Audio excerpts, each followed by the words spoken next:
Muchísimas gracias. Gracias por la oportunidad, no solamente a mí, sino al Servicio de Emergencia de Adultos del Centro Médico de la Trinidad, para compartir y llevar a llevar un poco más allá de nuestras fronteras la experiencia que nosotros tenemos. Eh, Ante todo, la conferencia o la charla de hoy no debiera llamarse nuevos accesos vasculares porque no son nuevos. Vamos a hablar más bien de un acceso vascular o un acceso al sistema vascular que tiene bastante tiempo, como vamos a ver más adelante, pero que es poco utilizado, es temido, lo consideramos cruento y por eso no es tan utilizado en los servicios de emergencia. Sin embargo, y vamos a hacer referencia específicamente a un equipo que es el equipo que utilizamos en la emergencia de nuestro centro, que es el ICO. Si nosotros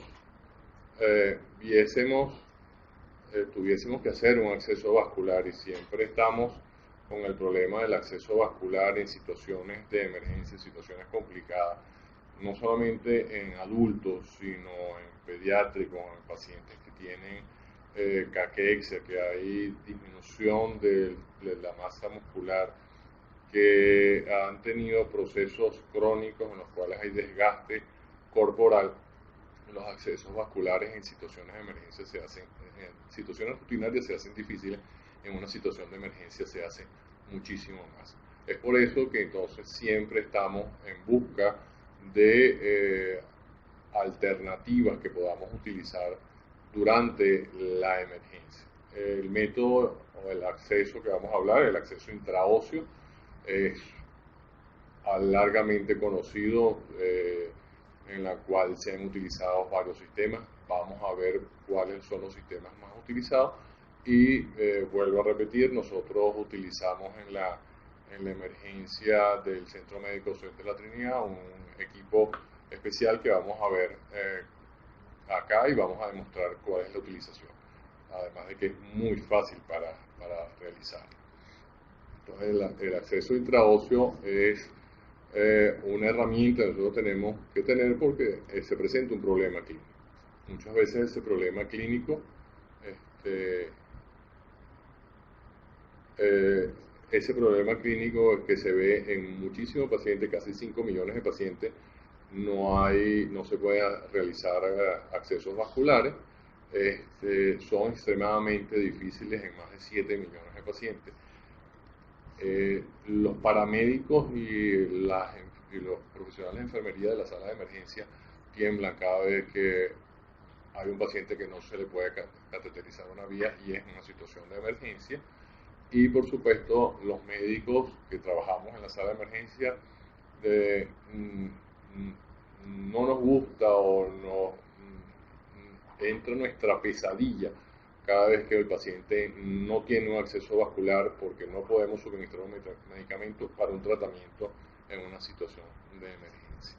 Como habíamos hablado, no es un acceso nuevo, es un acceso que tiene más de 87 años que fue descubierto.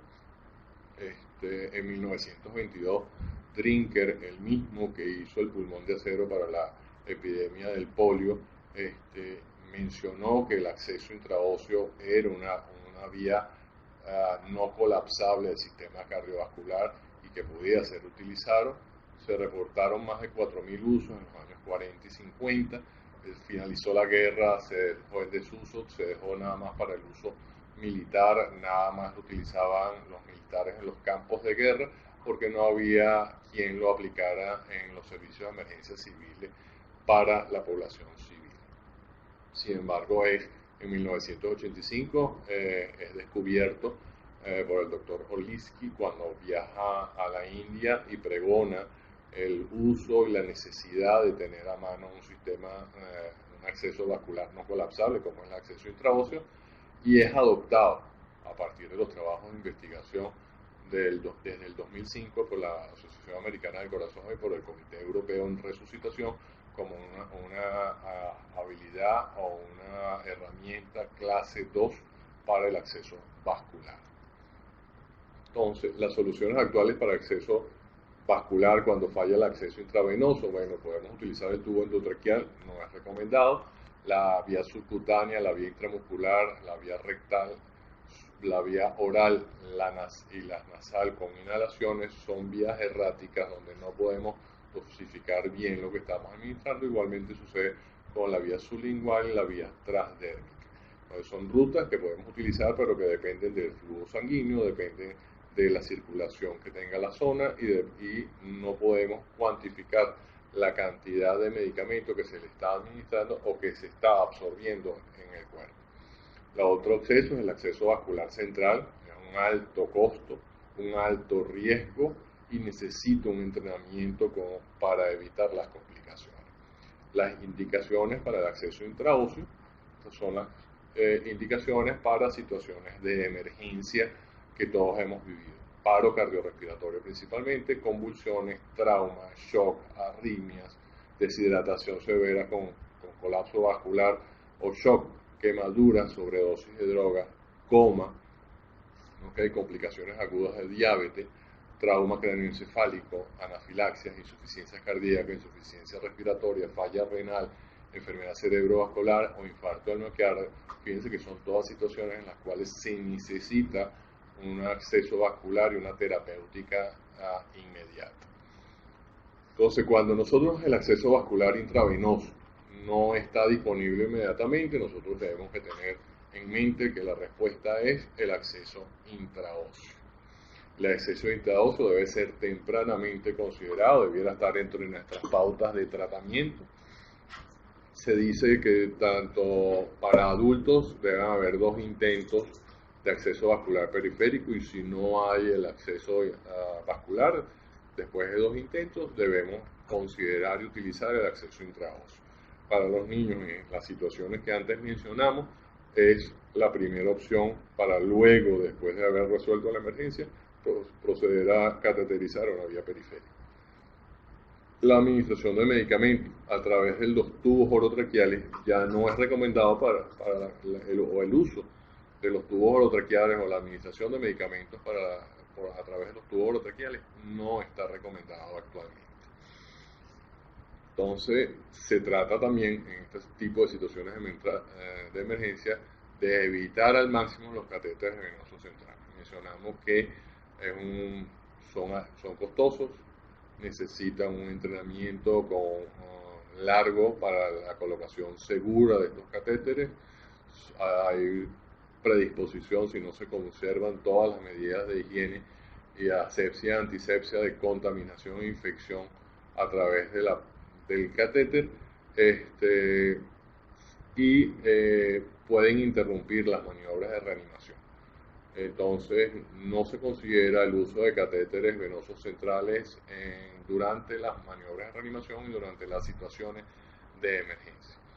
El Centro de Control de Enfermedades reporta casi el 9% de los casos de infección de catéteres venosos centrales en situaciones de emergencia. Una alta tasa de infección. La Asociación Americana del Corazón, en su actualización del 2015, vuelve a hacer énfasis en el uso del acceso intraóseo, que provee un plexo venoso no colapsable, permite la administración de medicamentos en forma similar a la alcanzada por el catéter venoso central. El catéter central no es necesario en la mayoría de los casos de resucitación y el personal de emergencia debe establecer una vía intraósea si la vía intravenosa no está disponible. La administración de la intravenosa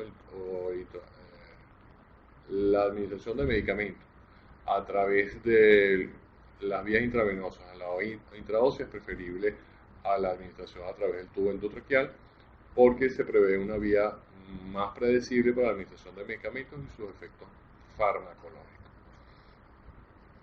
¿Cuándo estaría contraindicada el acceso intraóseo? Obviamente si hay un proceso infeccioso local, si donde vamos o el sitio de elección para la colocación del catéter intraóseo está fracturado, si hay prótesis en esa zona, la ausencia de las referencias anatómicas, que ya vamos a ver cuáles son las para colocar el acceso intraóseo, y la colocación de un acceso intraóseo de menos de 24 horas en la zona seleccionada. Para los accesos intraóseos, como dijimos, tiene 87 años y son varios los métodos que existen. Tenemos la aguja de Jamshidi, que es una aguja que nosotros conocemos, en las cuales hay que hacer presión sobre la parte ósea, igual que la aguja de Cook, en las cuales hay que ir dando vueltas apoyados sobre la cortical ósea para penetrar a la médula del hueso. Son métodos traumáticos, métodos que requieren muchísima fuerza y que por eso es que no han sido utilizados o tan utilizados en la resolución de las emergencias. Tenemos también el FAST, que es el First Access Shock y Trauma, que fue desarrollado para el ambiente militar. Fíjense que en la parte de arriba hay un introductor con 5 agujas, las cuales se retraen y se apoyan generalmente en el esternón, y sobre el esternón se hace el disparo que se va a clavar. Es una cama de agujas que se llama, y en las cuales luego queda para un conector o una extensión para la colocación de las soluciones o de los medicamentos. Tenemos el Bone Injection Gun, que es la pistola de inyección ósea, en la cual es una aguja que se retrae la parte azul hasta que se vence la resistencia del resorte, y una vez que se retira el seguro, que es la parte anaranjada, se dispara la aguja sobre el hueso. No tenemos control de la profundidad ni del acceso de la aguja, ni la fijación correcta de la aguja sobre el hueso. Por eso nosotros entonces elegimos un sistema que estamos utilizando desde hace 6, 7 años aquí en la emergencia del Centro Médico Docente de la Trinidad, que es el sistema ECU, un sistema que fue desarrollado en la Universidad de Texas, y en las cuales consta de un driver, como se ve en la imagen, ¿okay? Ese driver, la primera ventaja es que no posee una pila que haya que recargar o que haya que sustituir. Eso es un equipo cerrado, el cual da para aproximadamente 6.000 colocaciones de agujas intraóseas. Tiene en la parte posterior, que es el simulador no lo tiene, pero aquí en la parte de atrás, en el modelo que está en la imagen, lo tiene. Va a tener un bombillo de color verde intenso. Cada vez que usted apriete el disparador, el gatillo, se prende el bombillo. Cuando ese bombillo se empieza a prender rojo, le quedan a usted 100 disparos con esa pistola y usted debe buscar cambiar el equipo. Tiene un sujetador universal con un imán, y eso permite de que la aguja se fije correctamente al driver. Una vez la aguja, el equipo dispone de 3 tamaños de agujas: una aguja de 2.5 centímetros de color rosado, que es la pediátrica, o hasta los 39 kilos, una aguja de color azul de 4.5 centímetros o más de 40 kilos de peso para el acceso de la tibia, ¿okay? Y una aguja de 8 centímetros de largo, que es color amarillo, que para la colocación a nivel del húmero. Una vez que nosotros hemos seleccionado la aguja de acuerdo al tamaño del paciente, nosotros debemos seleccionar el sitio de inserción.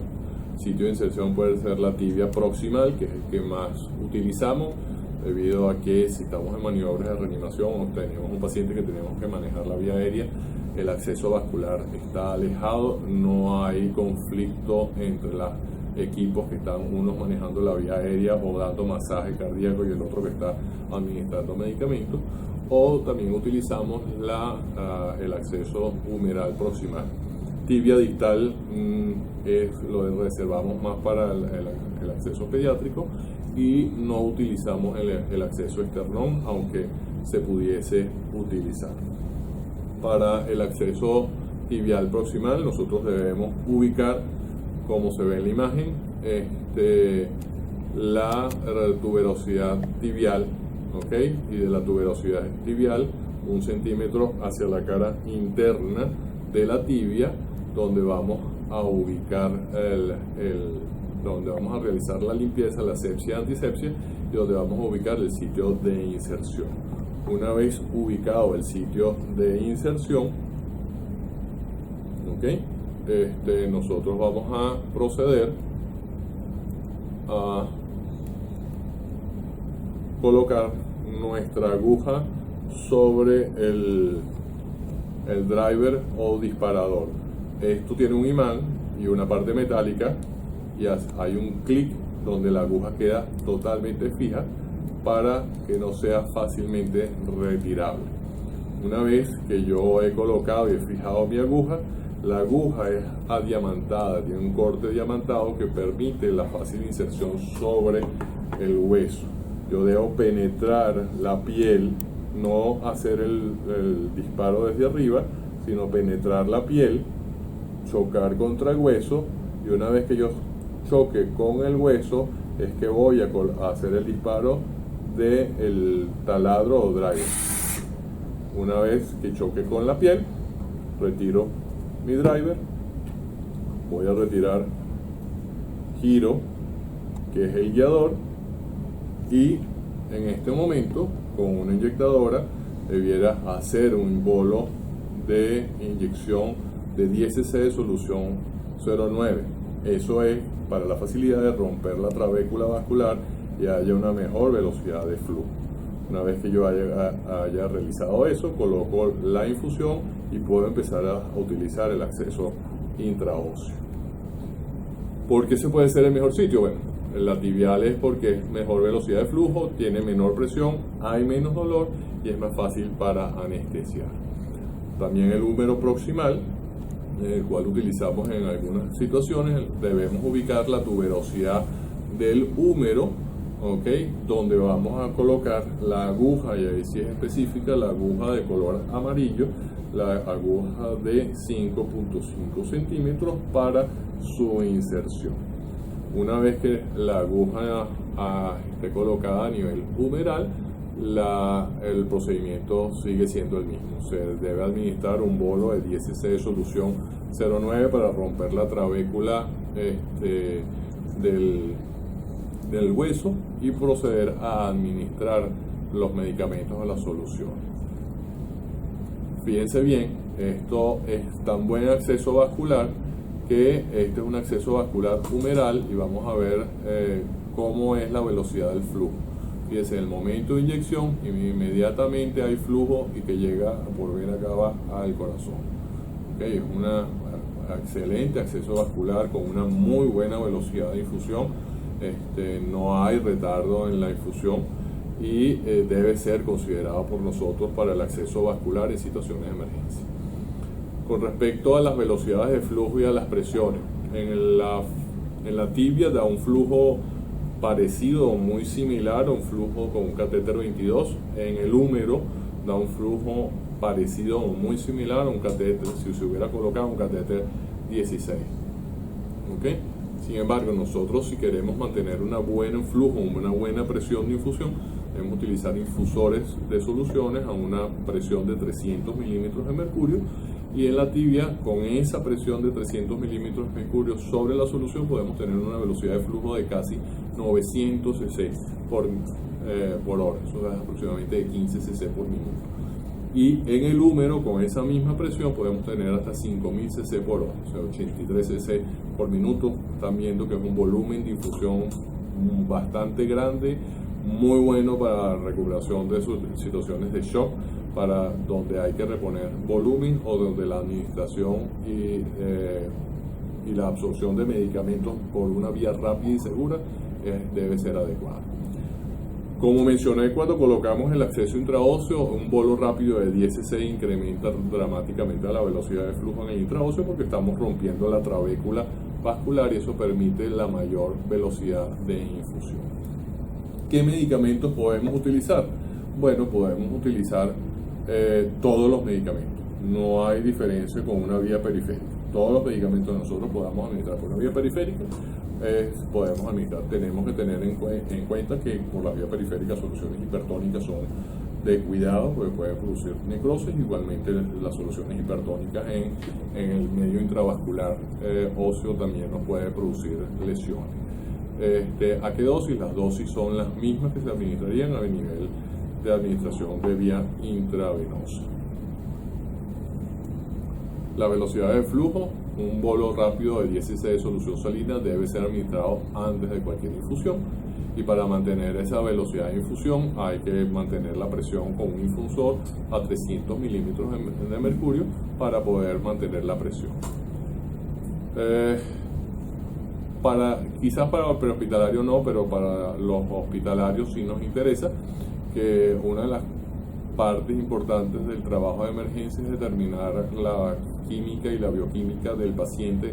Ya una vez que se hace el acceso intravenoso, obtener muestras de sangre para el análisis del estudio y completar la impresión diagnóstica del paciente. Bueno, a través del acceso intraóseo también podemos tomar muestras de sangre, con el tubo con heparina para las pruebas estándar que se quieran realizar. Generalmente se prefiere que se tomen 2 cc primero y se deseche porque vienen con el tuétano o la interno que debe ser desechado y nos puede alterar, y luego después de esos 2 cc tomemos una muestra. Sería como estuviéramos purgando una vía central cuando estamos tomando una muestra de sangre a nivel de un catéter venoso central. Glucosa, el BUN, la creatinina, el sodio, el potasio, cloro, calcio, hemoglobina y hematocrito son bastante similares.